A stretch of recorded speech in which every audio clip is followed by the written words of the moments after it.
Hello, Internet! Undertale is a cool game, but it would be really cool if it was named after a color.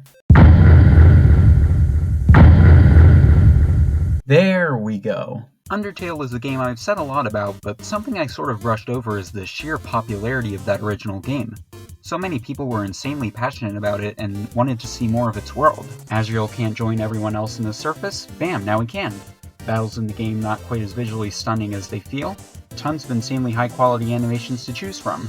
Want to see the characters in each other's roles? Take your pick! Fans of Undertale have expanded its scope in numerous different ways, one of the most notable being fan games. Some take place in alternate universes, others are completely unserious, but one stands out above the rest. In development for 7 years, deviating from the classic Undertale formula significantly, and telling a prequel story based around the human that fell before Frisk, this is Undertale Yellow.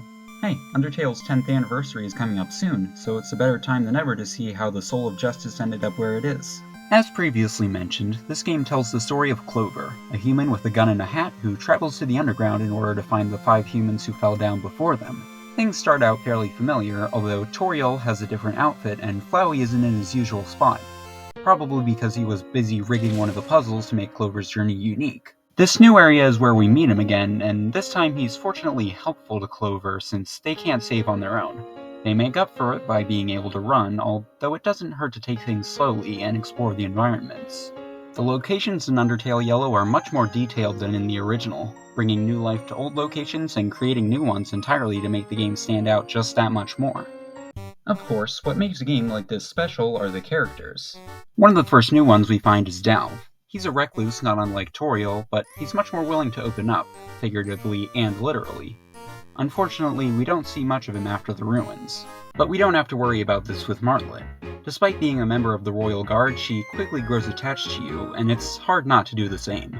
She's definitely my personal favorite character. She's got a great theme, makes tons of cool puzzles, and she's super powerful too, wouldn't want to get on her bad side. That's not to say Northstar isn't great. Like other monsters in the underground, he gets most of his knowledge of humans from human media, specifically westerns, so Gunhat over here fits right in. Our time in the Wild East is spent with Star as we become a member of the Feisty Five, although his enthusiasm towards Clover begins to put him at odds with the other members, even causing them to turn on him and Clover. What I really like about Star is the fact that even if he gets carried away, he does the whole western shtick to spread happiness and hope to the other monsters, making him quite a bit more dynamic than what you'd initially expect. There are plenty of characters I could go into detail about, like Decibat, Albayador, and especially Axis, but we can't forget about the most important ones to this story. The Wild East is also where we meet Soroba Ketsukane. At first she's fairly level-headed compared to the Feisty Five, but as we spend more time with her, cracks begin to show. You see, Soroba is the wife of Chujin, one of the Underground's many royal scientists who attempted to protect monsterkind with defense robots and free them with a serum that made them into more powerful boss monsters, neither of which worked. Once he was gone, Soroba and her daughter Kaneko were wrought with grief, leading to a fatal mistake. A mistake Soroba is trying to fix with Clover's soul. And boy is she tough. Undertale had a lot of influences: Earthbound, Shin Megami Tensei, Moon Remix RPG Adventure, but one of the big ones was the Toho series of bullet hell shooters, which was expanded on in this fight.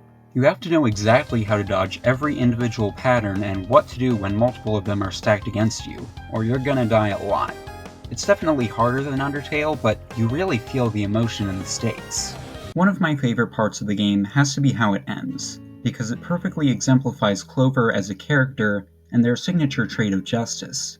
They initially traveled to the underground in order to save the previous fallen humans, but after truly getting to know monsterkind, they end up choosing to willingly give up their souls so that someday monsters can return to the surface. Undertale Yellow has a ton to offer. It has a good sense of humor, plenty of cool minigames including essentially practice for the final boss, and it tells a unique story that still ties into the original game in a satisfying and organic way. And the best part, the game is completely free. If it at all piques your interest, I'd say there's no reason not to give it a try and see what you think. It was made purely out of passion, and that's something to appreciate. Especially since they included Mo, the greatest character in all of fiction.